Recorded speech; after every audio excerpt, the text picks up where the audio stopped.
Babaeng Migrante, May Kakampi Ka.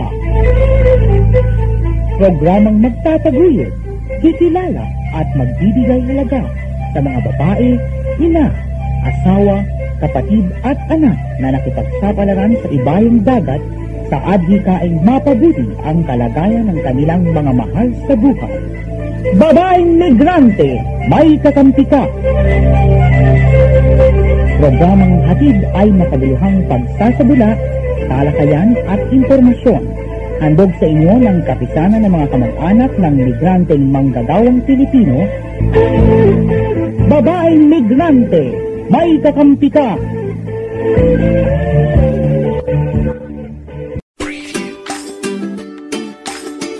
Okay, isang magandang morning po sa ating lahat mga kaibigan at kakampi ko. Ito na naman po inyong lingkod, Fenny Codemus, para sa ating babaeng migrante, May Kakampi Ka.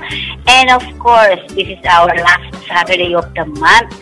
Kaya't mga kaibigan, meron na naman tayong kwentong babae, kwentong migrante. So, ang una natin na kwento ay ang Tanikalang Perlas.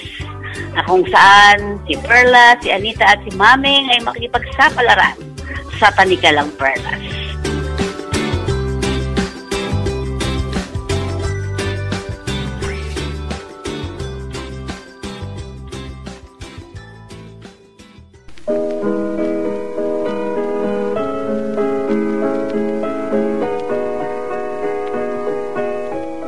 May kasabihang, ang kapalaran kung talagang akin, na madalas na may hindi dapat.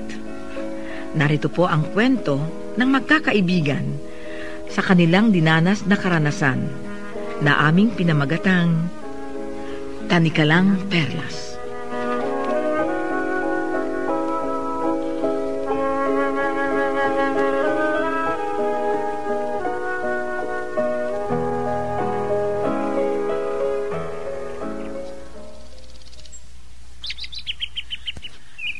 Yan lamang ba ang dahilan kung bakit hindi ka inatanggap?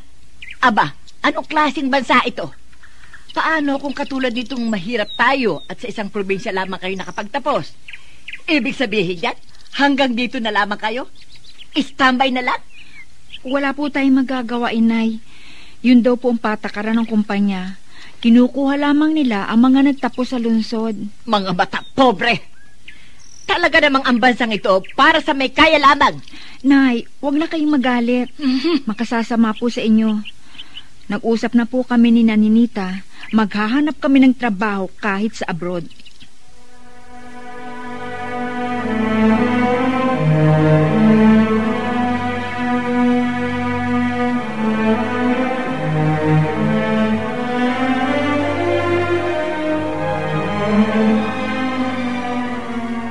Hindi, Nenita. Mahirap ang malayo sa kamag-anak. Hindi ka sanay na nag-iisa. Lola, magkakasama po kami kung kami ay matatanggap. Ay, sino kayo? Kami po. Sina Perlas, Anita at Maming. Huwag kayong mag-alala, Lola. Hindi kami malulungkot dahil hindi naman kami magkakahiwa-hiwalay. Ay, saang abroad kayo mag-a-abroad kung sakali?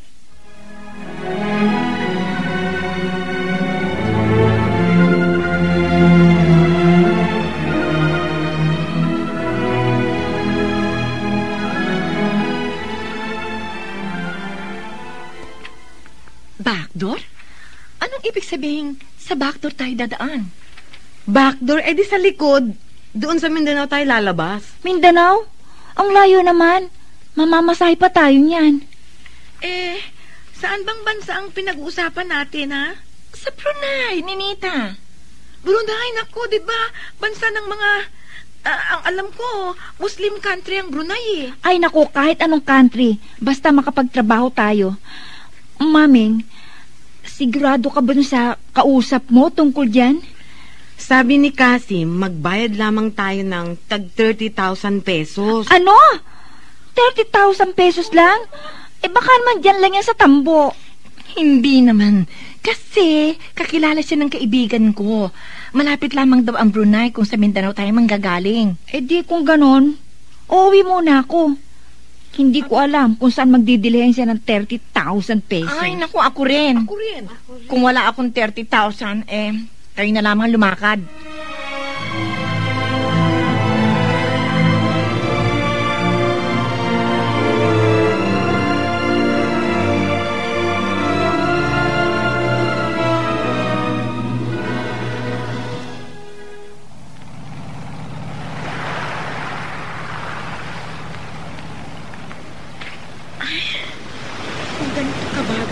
Ito kailan kaya tayo makakarating?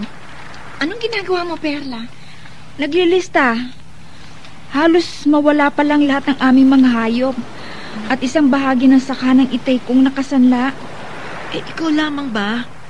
Saan ba ako kukuha ng 30,000? Kung hindi kami nagsanla din. Huwag na kayong magkwenta. Sikapin na lamang nating mabawi ang lahat ng nakasanla. Ay, naku. Huwag ka namang magbuntong hininga ng ganyan, Perla. Wala pala tayong kakilala sa sakay ng lansyang ito. Huwag mo na silang tingnan. Isipin na lang natin kung ano ang dapat natin gawin, lalo na sa pag-iipon ng kikitain natin. Ay, naku, matulog muna tayo, no? Oo nga. Malayo pa ata ang biyaheng ito. Sige, matulog na kayo. Ako muna ang magbabantay ng bagahe natin. Hindi rin ako makatulog, sikip eh.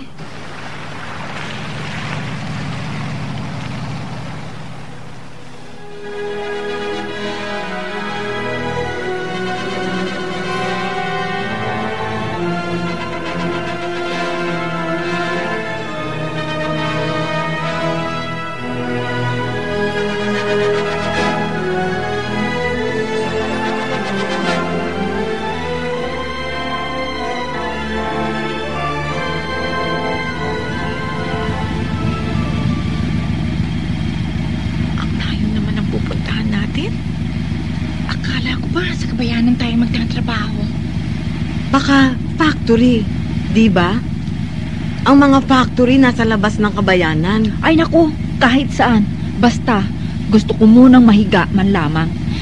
Ay, namaluktot yata ang mga tuhod ko sa lansya.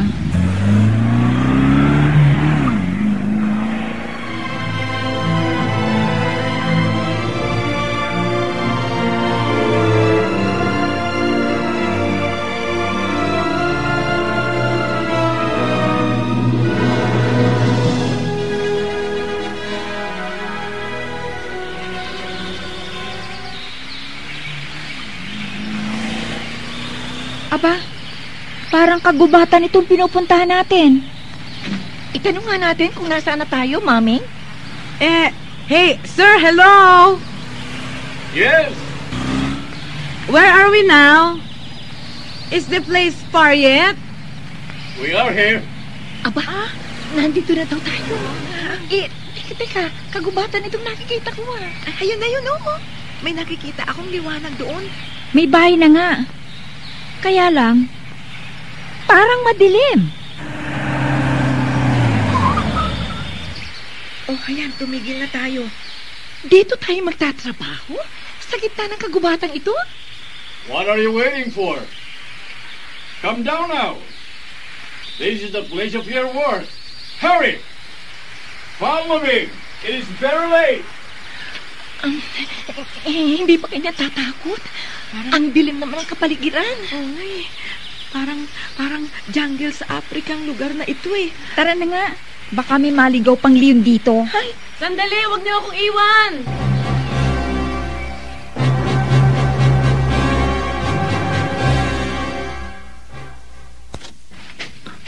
Huh? Who is that? Hey, keep quiet.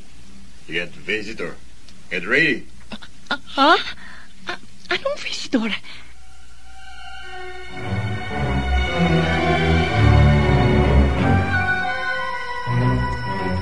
Who are you? Don't come near me. I don't know you. Don't come near me. Go away. Go away.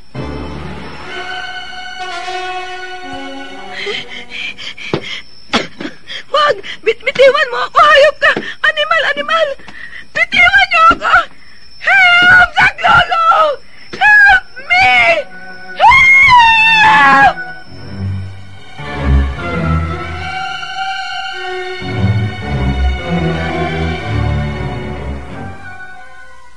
Wag. Hindi ako masamang babae. Bakit? Bakit ganito ang ginawa niyo? Bakit? I am not for sale. Hindi ako babaeng masama. Hindi.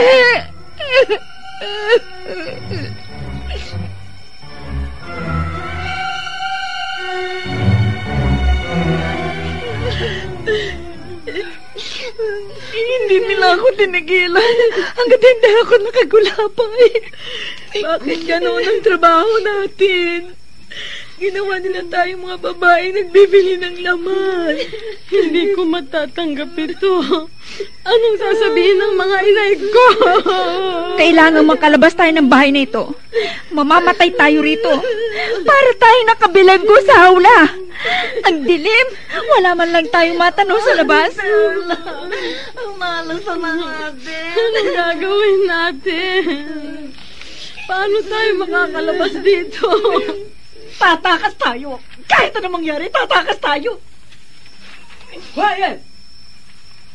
Oh, Senyor. All of you, quiet. Oh.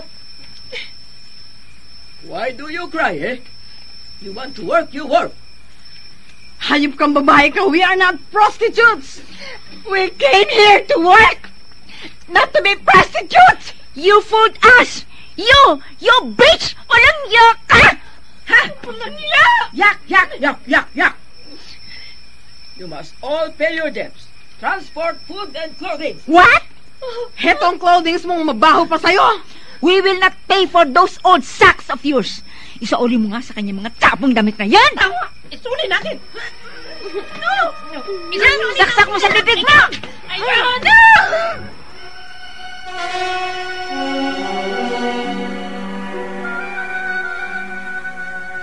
No. No, sale. Don't pay. Why? You need the money? No, I don't need any money. Not your money anyway. I like you, you know. You are very kind and gentle. And you are very warm. Are you all right? No. I can never be all right. Not me or my friends in the other rooms. The madam, she never pay us. She said we owe her big money. We have to pay her back. That is why we have to go to make many men happy. You know, I only like you. I don't want other men. That is why I don't have any money. Take my money then. No, I cannot do that. I said I like you. You understand? I don't need money from you.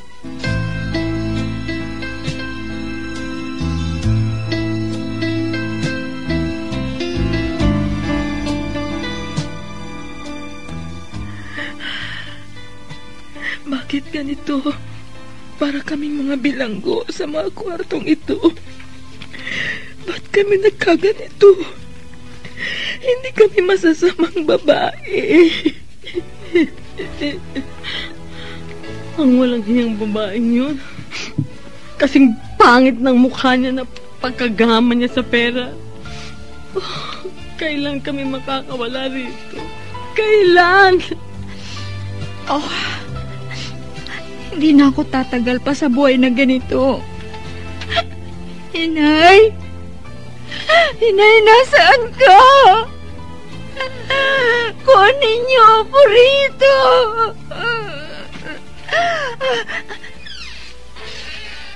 Hindi! Ayoko na.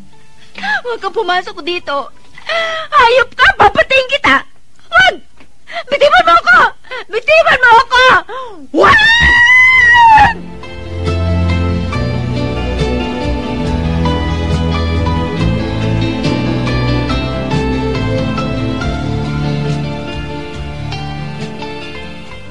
Anita? Saan tayo pupunta? Huwag kang pinsig. Nasa Nasaan si Ninita? Si Perla, dalian mo, kunin natin sila. Let me do it. I will enter this room. Anita, sino siya? Mapakakatiwala ba yan? Huwag ka na lang sabi maingay, Mami. Hintayin natin sila sa labas. Tayo na.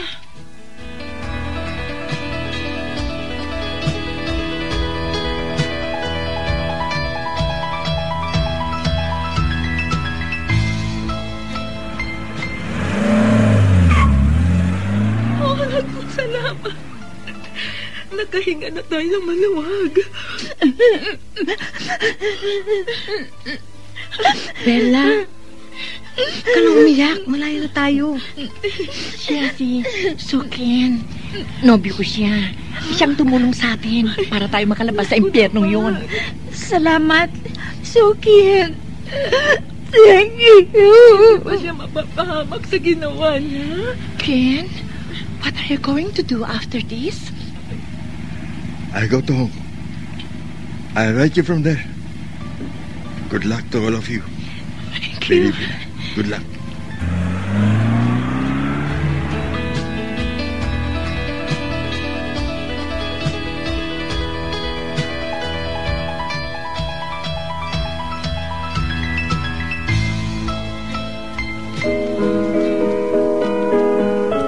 Nakabalik sa Pilipinas ang magkakaibigan. Dahil sa nobyo ni Anita, ang customer niya na napaibig sa kanya. Sa bayan nila, napag-alaman nilang narimata na ang kanilang mga naisanla. Sa pagbabalik nila, isang bagong buhay ang haharapin ng apat. Isang pasasalamat ng kanila ring mga pamilya. Sila ang apat na tanikalang perlas na hindi kayang wasakin ng anumang sakit. Hanggang dito na lamang po. Maraming salamat, mabuhay kayo, and God bless.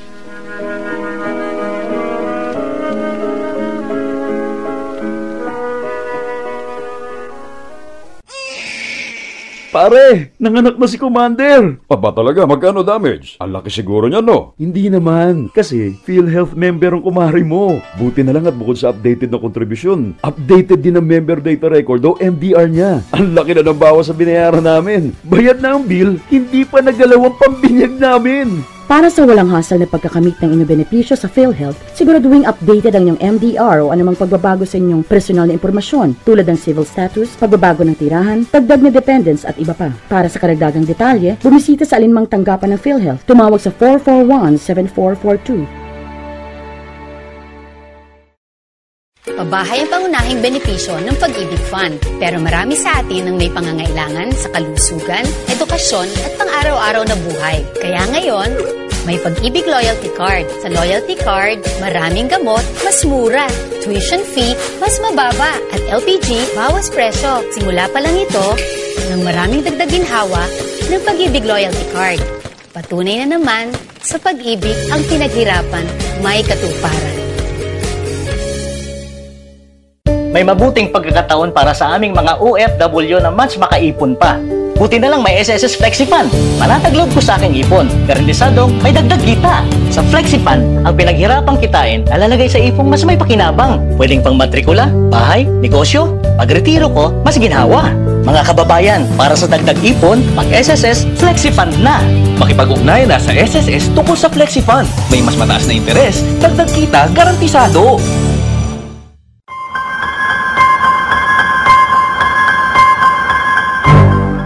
Trafficking ay tumutukoy sa pag-recruit, pagbiyahe, pagkupkop o pagtanggap ng mga tao upang sila ay pagsamantalahan sa loob o labas ng Pilipinas.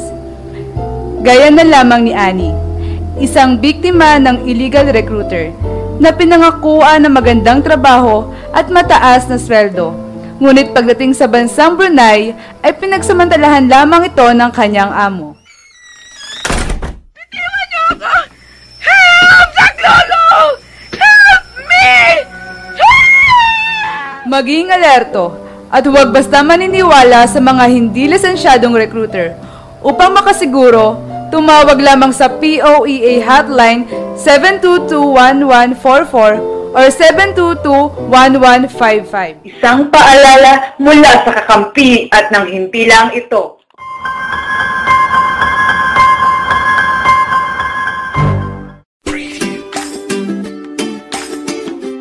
At sa ating ikalawang bahagi naman ng ating programa ay ang kwentong babae, sino ka nga ba? Ni Susan. Alamin natin kung sino nga ba ang babaeng ito at ano ang dahilan ng pagiging isang babae, ng isang tao, di ba?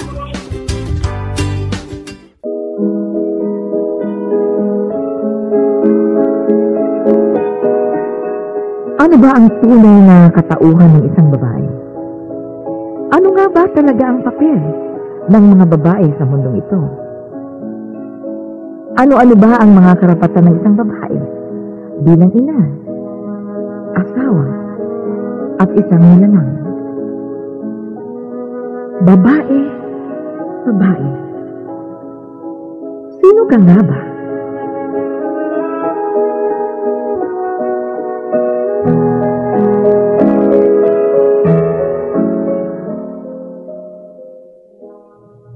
Natutulog na ang alaga mo, Susan. Magpahinga ka na. Opo, Mrs. Reyes. Gusto ko matiyak na mahimbing na ang matanda. Kawawa naman siya. Susan, may problema ka ba? Naaalala ko lamang po ang aking mga anak. Walang nag-aalaga sa kanila hanggang sa kanilang pagtulog. Dahil narito ako, caregiver ng isang mahinang matandang babae. Mas maswerte siya kaysa sa mga anak ko. Bakit hindi ka magbakasyon nang madalaw mo ang pamilya mo? Sa Pilipinas, hirap ng damdamin ko. Kapos pa kami sa pera. Ang asawa mo, anong trabaho niya? Ang asawa ko? Maligaya yon dahil nasosolo niya ang kanyang mga kalokohan. Mrs. Reyes, gwapo ang mister ko. Macho, malapit sa babae. Yun talaga ang problema ko. Nung makasal kami, doon nagsimula ang katotohanan ng pag-uugali. Ako ang lalaki. Ako ang magtatrabaho, Susan. Freddy, sayang ang trabaho ko sa ospital. Malaking tulong din yun sa atin. At isa pa... Susana, sa bahay ang lugar mo. Asikasuhin ang mga anak natin. Huwag kang mag-alala. Gagamitin ko ang kakayahan para makahanap ako ng trabaho.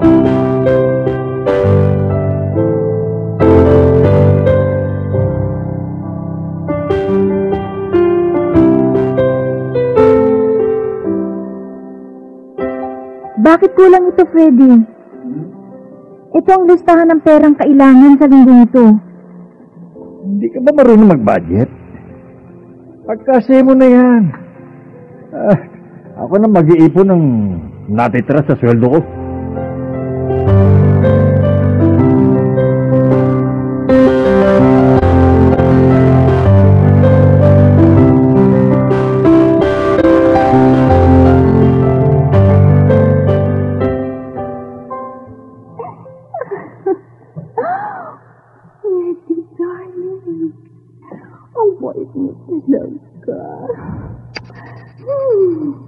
Mahal siguro itong kwintas, no, ha? Hindi. Hindi ko tatanungin kung magkano. Sa kislap lamang ng pendant na ito, darling. Naku, libo-libong halaga nito, ha? Okay, ayos na, dear. Saka na yan, dear. Baka maubusan ka. Teka, kumain mo tayo. Sa bahay na lang, dear. Ipagluluto kita ng masasarap na pagkain, okay? Freddy? Thank you, ha? Thank you. Si Freddy, may babae.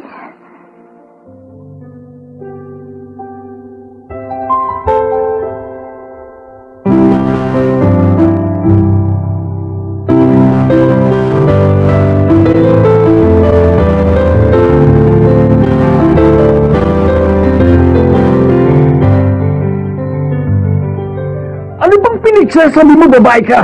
Ha? Gusto mo lamang akong anakan ng anakan at ibang babae ang pinag-uukulan mo ng mahabang oras mo? Susan, lalaki ako. Walang mawawala sa akin kahit ilang babae hawakan ko. Mahiya ka sa mga anak mo, Freddy. Lalo na kay Nini. Babae siya. Makikita niyang kasinungaling at panluloko mo sa kanila. Sa akin! Susan, hindi kita niloloko. Kasama mo ba ako sa bahay? Isang pamilya ko! Kayo! Ito. Oh. Ayan o. Ayan pera. Sige. Bumili ka ng gamit para sa mga bata. At Susan, ayusin mo ang loob ng bahay. At saka, huwag mong papalitan ang ayos ng sala, ha? Pati ng kwarto natin! Saan ka pupunta? Ano sa bahay? Wala ka ng pangalan doon!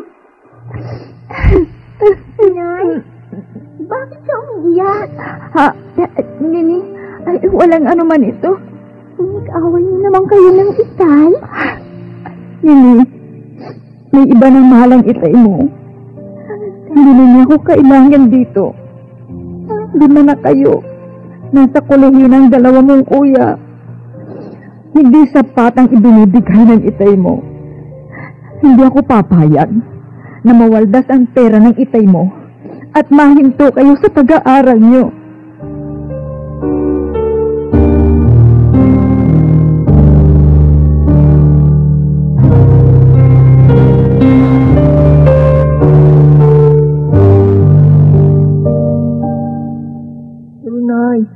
Di naman po kayo sanay magbiyahe.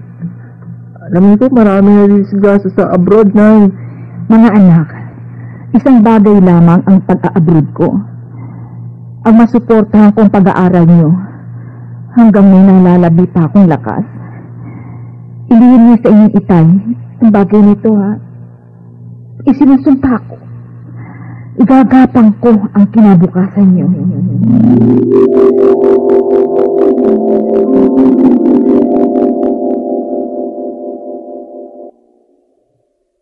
Tinakasan mo ang mister mo.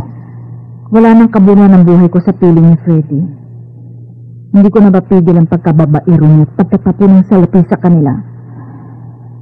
Dito natitiyak ko, hindi matitigil sa pag-aaral ang aking mga anak. Pero, hindi pa kayo iwalay ni mister mo, Susan. Matagal na rin kami nagsasama ng walang pakialamanan. Hindi ko na siya pinakikialaman sa pambababae niya. Mabuti kang caregiver, Susan. Alam kong makakaipon ka pa ng malaking pera kung magtatanggal ka pa rito. O siya, matulog ka na. Magpahinga ka na rin. At para, well, makapag-rest tayo. See you tomorrow. Good night.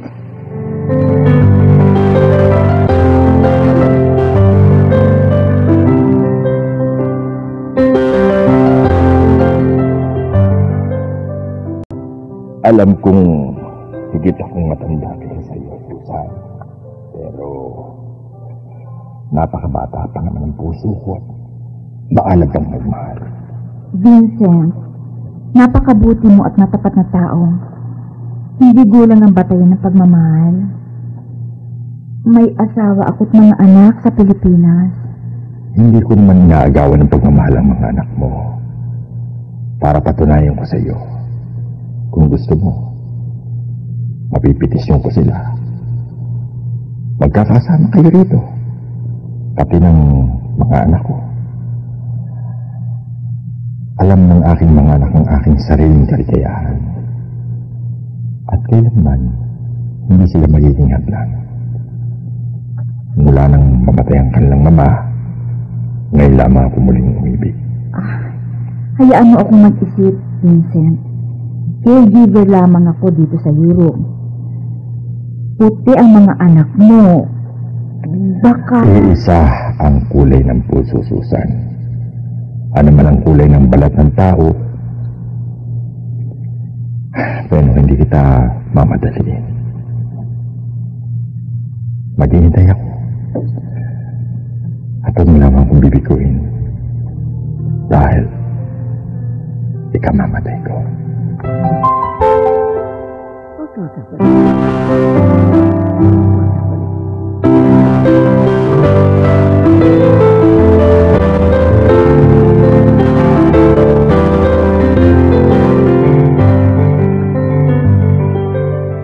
magpakasalan ka. Walang problema, biyudo si Vincent. Ako hindi, Mrs. Reyes. At buhay pa ang asawa ko sa Pilipinas. At mahal din nila ang kanilang ama. Mahal mo ba si Vincent? Natutunan ko na siyang mahalin. Alam kong matatagpuan kong pagmamahal na hindi ko natagpuan sa aking asawa. Palagay ko may iba ng asawa ang mister mo, Susan. May karapatan ka ring lumigaya, Susan. Ako? Tayong mga babae? May karapatan lumigaya? Paano ang pananagutan natin sa Panginoon? Tayo lamang ang mananagot dahil babae tayo, Mrs. Reyes. Magkakasala ba ako kung matuto rin akong umibig sa ibang lalaki? Bakit, Mrs. Reyes? Bakit tayo lamang mga babae ang dapat managot kung hanggang din nating lumigaya? Paano na tayo dito sa ibabaw ng mundo?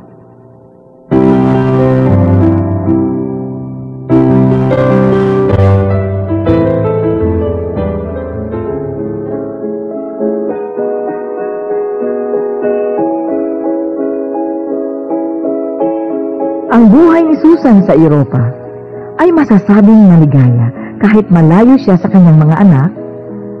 Hindi siya nagkukulang sa pinansyal at material na pangangailangan ng kanyang mga anak. Malungkot dahil wala na siyang pagmamahal sa asawa niyang makasarili.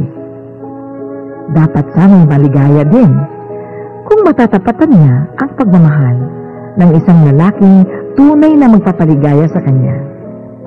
Pero talagang malungkot dahil walang katiyakan ang mga kasagutan niya sa mga katanungan ng kanyang puso. Maraming salamat po. Mabuhay kayo. God bless.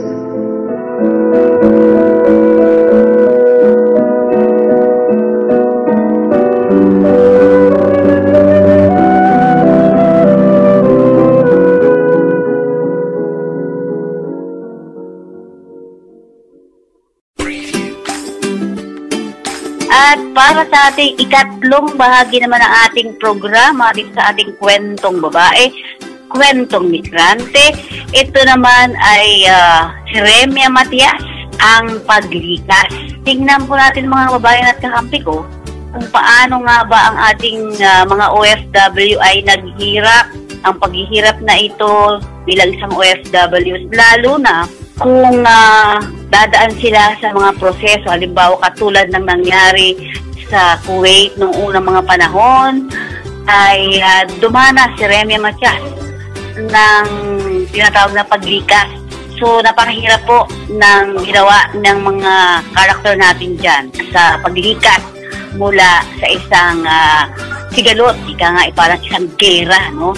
Tignan natin at pakinggan natin ang ating mga kasaysayan. At siyempre lahat ng ito ay pinadala sa atin ng ating mga kababayang OFW.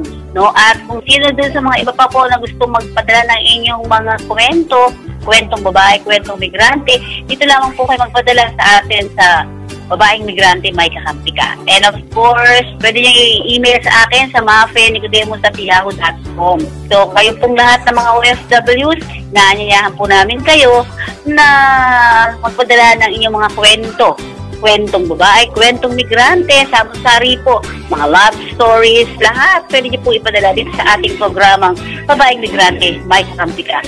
Huwag niyo pong kalimutan ang mafenicodemus@yahoo.com.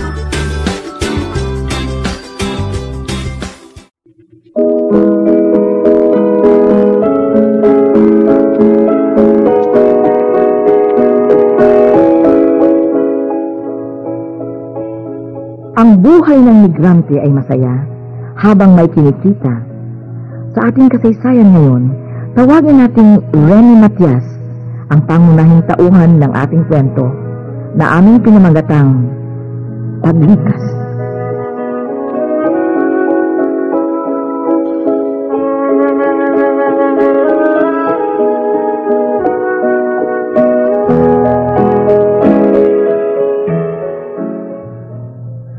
kamatayan ng ating anak, Rani, ay kamatayan na rin ating pagsasama.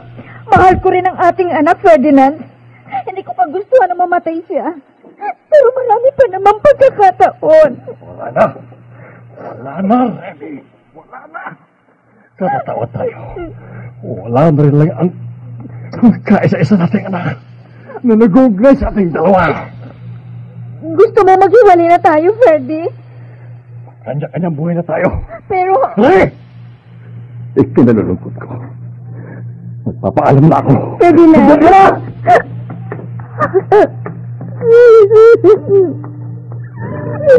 Ganun na lang ba? Ang aming pag-iibigan, ang aming pagsasama, hanggang dulo lang ba? Sa kamatayan ng aming anak.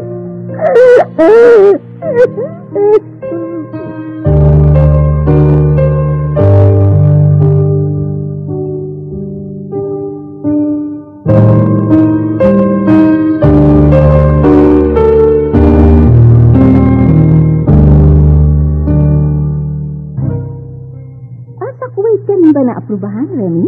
Oo. Mabuti naman, direct contact kasi ako sa Kuwait. Kung ganun, magkasama tayo. Ako nga pala si Pilar, DH. Ako rin, no? Sana magkalapit lamang ang ating mga amo. Alam mo, first time ko kasi ito Talaga? Aba, maganda sa Kuwait. Alam mo, basta't makatagpo ka ng mabuting amo, susunod ka lang sa batas nila. Ay, naku, wala kang dapat ikatakot. Teka, hayaan o. Ito, bukas na ang ali ng eroplano natin. Halika na, pila na tayo.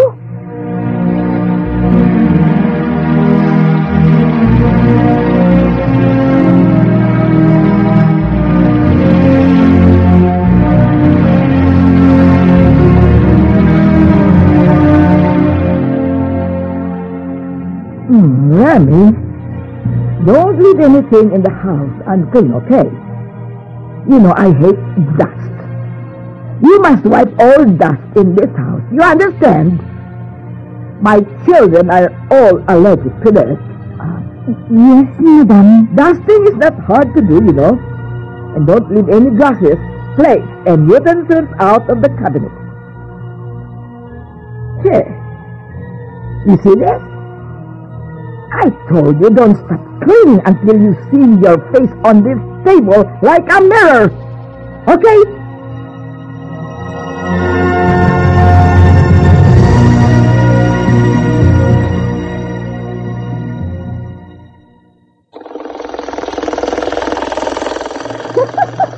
Ang galing mo talaga, Remy. Ang husay mo pang malahi. Teka muna, sideline ka pa. Lalaki ang kikitain rito, no? Oo nga sana, Pilar. Pero ang amo ang naninigil sa mga nagpapatahi sa akin. Ano? Teka, hindi ka binibigyan? Minsan, may nababasag ako o nasisirang gamit. Pinambabayot ko ang kinikita ko sa pananamit. Wait, talaga ng ibang mga puti, no? Alam mo minsan, mas mabuti pa ang mga Arabiana gaya ng amo ko. Naku, Pilar, darating ang mga amo ko. Abay, sisibat na ako, no?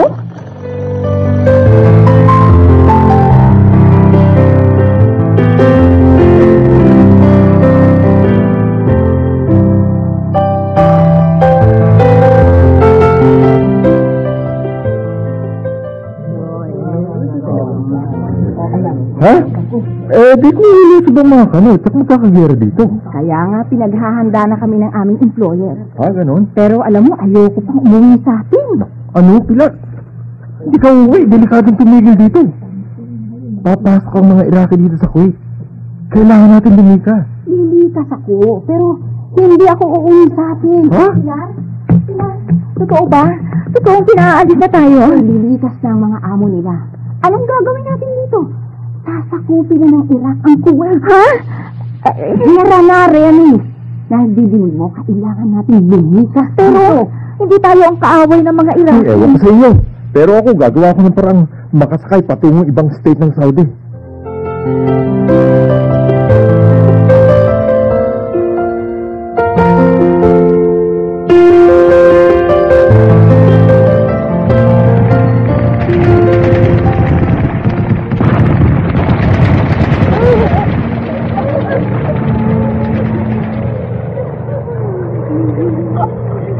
Ano nangyari sa mga babaeng yun? Palagay ko na rape sila ng mga sundalo. Ha? Mapagtitiisan kong mahirapan sa trabaho. Pero Pilar, hindi tayo tatagal dito sa disyerto at mare-rape pa. Hindi. Hindi na ako papayag na pati katawan ko't kaluluwa. Huwag kang maingay. My friend is a doctor! Ha? Ano ba kaibigan ko? Wala pang mapuna ng gamot dito. May maitulong ko sa iba natin kababayan. Sana tulungan niyo. Mag-umaga na. Hindi ko na yata matatagalan ng isa pang sikat ng araw sa disyerto nito. Kung mapipigil ko lamang ang pagsikat ng araw!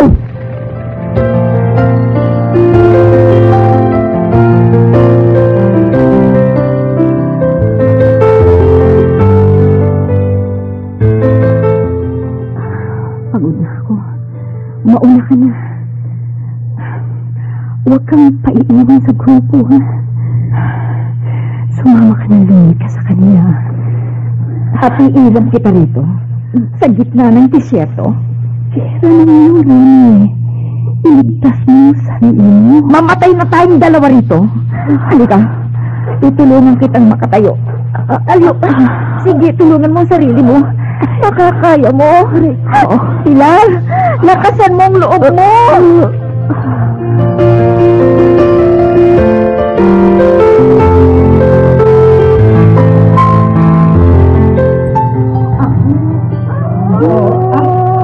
Mga sundalo ni Rocky.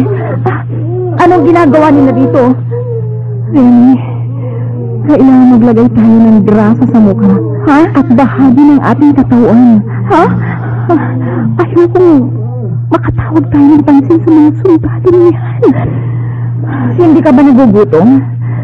May naitago akong karton ng sigarilyo. Baka pwede nating ipagpalit ng pagkain. Sa mga Iraqi yan, Remy. Ako, hindi yan tutulong sa walang kapalit. Kung ganon, hanggang kailan ang gera nito? Hanggang kailan tayo malalayain dito?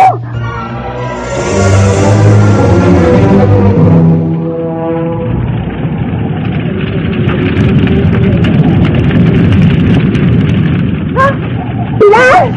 Pilar! Lumalakas ang hangin! Talakbong ka, Remy! Sandstorm ang dumarating na yan! Pilar! Pilar! Wala na akong makita! Aray! Aray! Pilar! Hindi mo! Araw sa tama ng buhangin! Makasalaw! Pilar! Pilar! Nasaan ka? Pilar!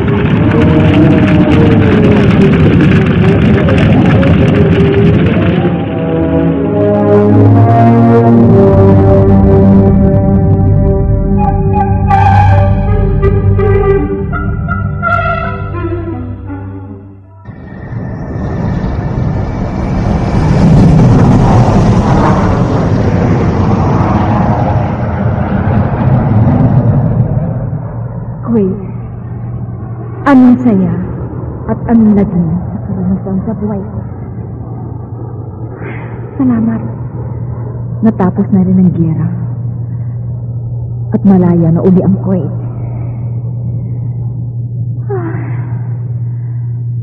Anong kinabukasan kaya ang uuwian ko sa Pilipinas?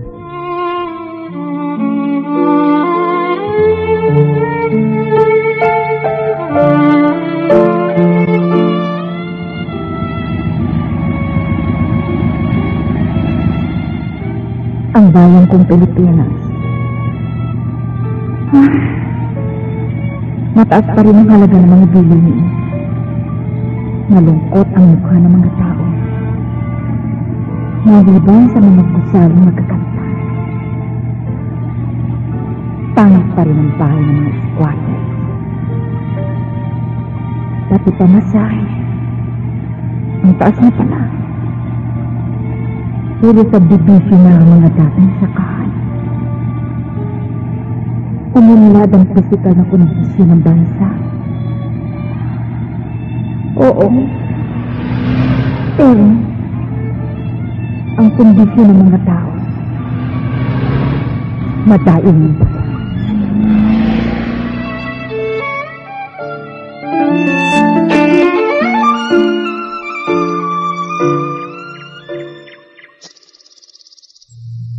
salamat naman at nagbalik ka rito, Rene. Dito ako isinilang at nabuhay, Mang Kaloy. Wala po akong ibang kamag-anakan. Wala ka namang balak na magbalik ba sa Kuwait? Wala pa sa ngayon, pero kung wala pa rin po akong trabaho makukuha, baka mag-abroad po ako muli. Ano pa man ang naging karanasan mo doon sa Kuwait? Sumabayan ka namin at masaya kami makakita ka ulit dito sa atin. Salamat po, Mang Kaloy.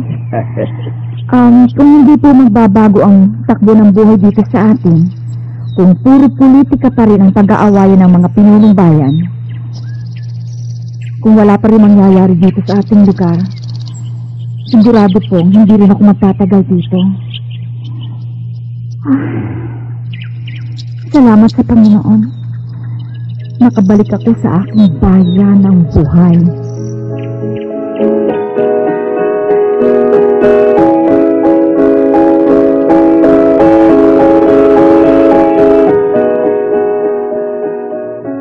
Sa kabila ng malagim na karanasan ni Rene sa kanyang pag-aasawa at ang buhay niya sa Kuwait, sa kabila ng malungkot na damdamin sa pagbabalik niya sa sariling bayan, bukas ang isip ni Rene upang tahakin pang muli ang buhay niya sa mga darating na bukas.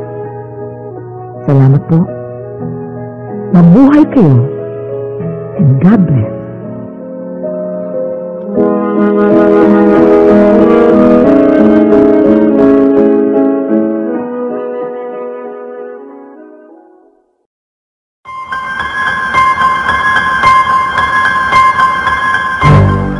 Trafficking ay tumutukoy sa pag-recruit, pagbiyahe, pagkupkop o pagtanggap ng mga tao upang sila ay pagsamantalahan sa loob o labas ng Pilipinas.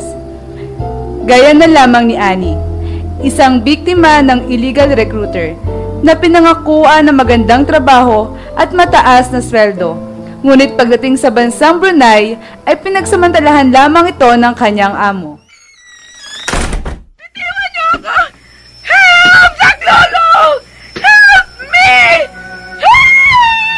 Maging alerto at huwag basta maniniwala sa mga hindi lisensyadong recruiter. Upang makasiguro, tumawag lamang sa POEA hotline 722-1144 or 722-1155. Isang paalala mula sa kakampi at ng himpilang ito.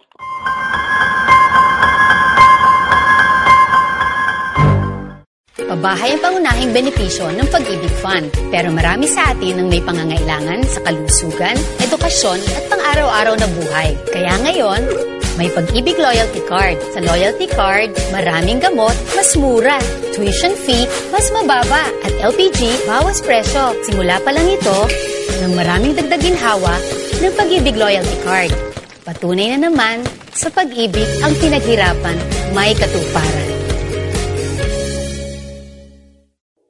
May mabuting pagkakataon para sa aming mga OFW na mas makaipon pa. Buti na lang may SSS FlexiFund. Panatag loob ko sa aking ipon. Garantisadong may dagdag kita. Sa FlexiFund, ang pinaghirapang kitain nalalagay sa ipong mas may pakinabang. Pwedeng pang matrikula, bahay, negosyo. Pagretiro ko, mas ginhawa. Mga kababayan, para sa dagdag ipon, mag-SSS FlexiFund na.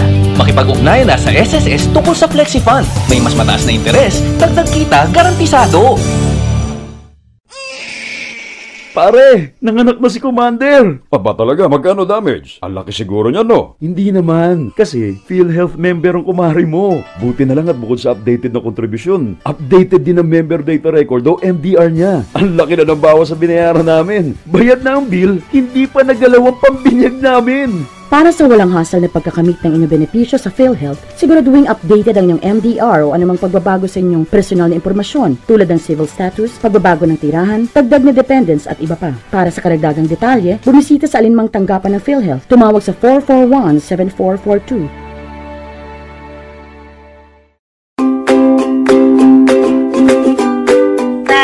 Bahagi ito ng ating chikahang buhay, mga kausap natin, mga kaibigan at kakampi ko.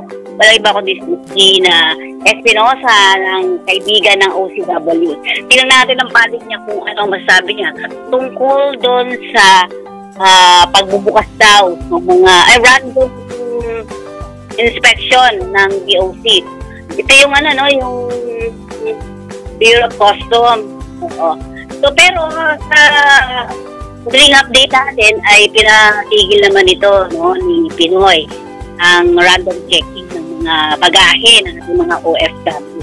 Tanungin natin si Miss Tina kasi baka mamaya pansamantalang pagsara lang to. Gusto natin malaman yung mga ibang mga grupo kung ano ba yung pananaw nila dito sa ginawa nitong si Lina.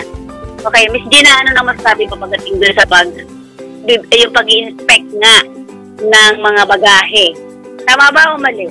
Ang kaibigan ng OCW Incorporated ay naniniwala na ang pag-random inspection ng Bureau of Customs sa mga balikbayan boxes ng ating mga OFW ay mali.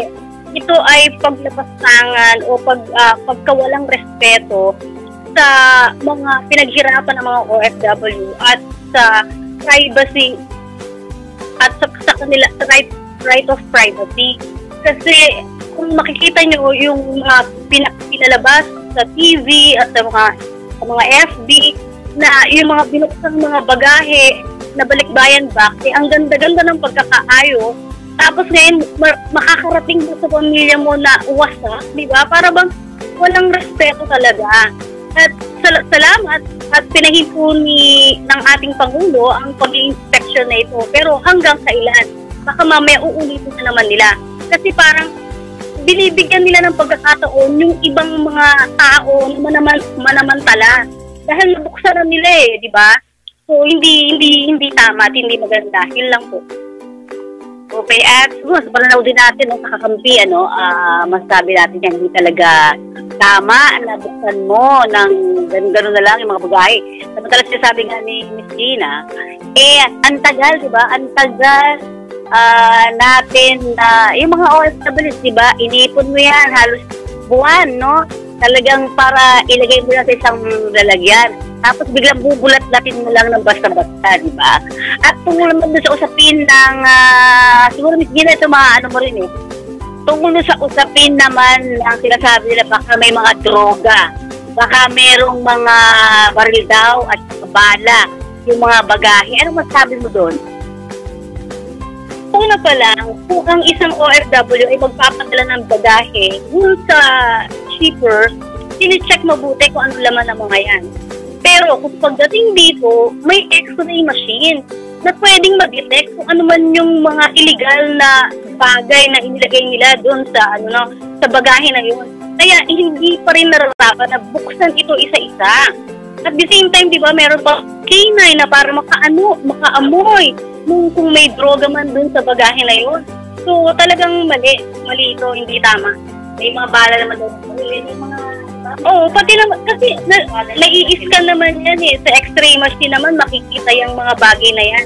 Kahit na ibalot pa yan ng kung ano, makikita at madidetect pa din.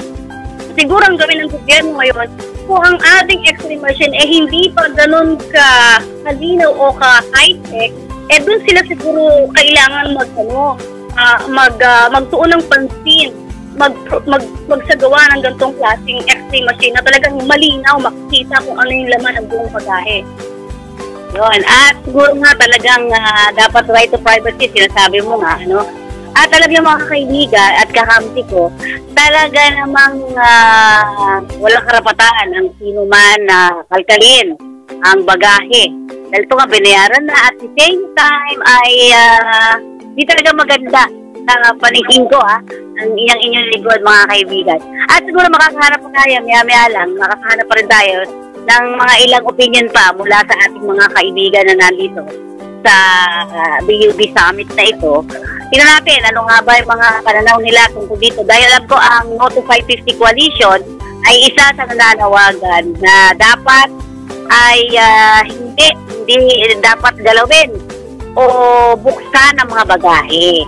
At ganoon din naman yung grupo ng PEBA, ito yung napakalaking grupo na nasa Middle East or nasa ibang mga bansa, Ito daw ay napakarami nila na nagsasabi na talagang dapat ay hindi inspeksyonin ang kanilang mga bagahe. Ito po yung mga OFWs na vloggers.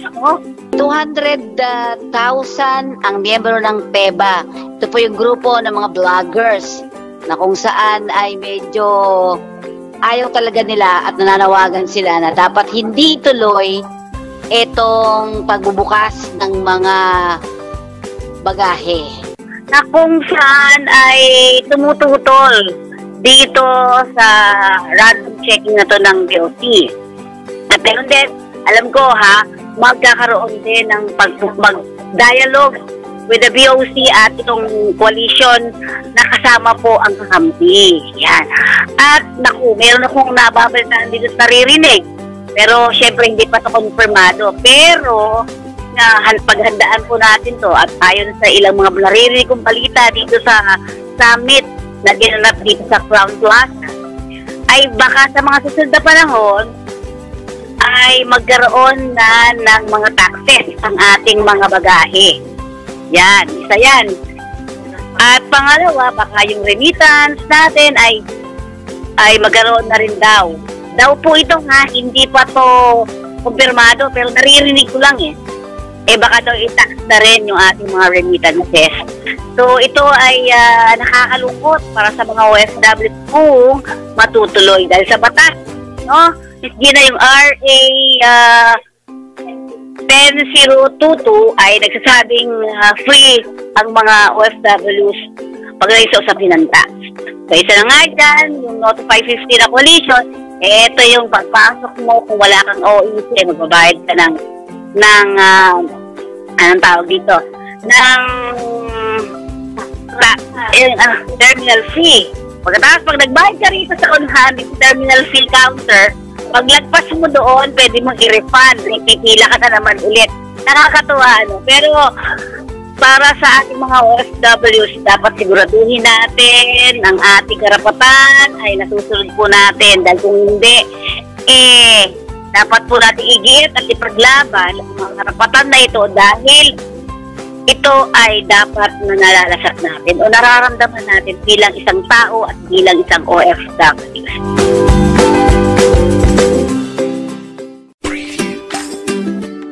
At ngayon mga kaibigan, dito po nagtatapos ang ating programa.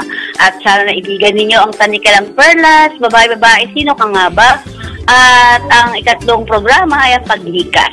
Sana po ay may nakuha tayong aral mula dito sa ating programa, sa ating kwentong babae, kwentong migrante. At muli po ito ang lingkod, Fenico Demos, nagpapaalam muli sa inyo isang maligayang Sabado po sa inyong lahat. Huling Sabado na po ito ng Agosto, no?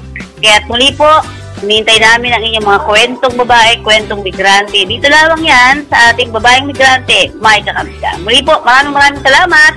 Thank you very much. Tatandaan po natin dito sa lahat ng problema, may katapat po yan. Dito lang sa ating babaeng migrante, May Kakampiga.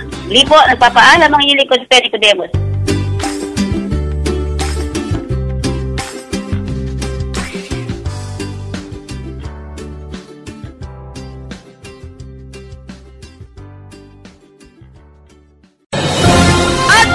Isang oras na naman ang lumipas. Lagi nating tatandaan ang lahat ng problema ang kinakaharap. May kasagutan dito lang sa ating programa, Babaeng Migrante, May Kakampi Ka. Programang totoo para sa masa. Serbisyong totoo para sa OFWs. Muli, ito ang Babaeng Migrante, May Kakampi Ka. Nagsasabing kapuso ka man, kapamilya, o kapatid, dito sa DWS, May Kakampi Ka!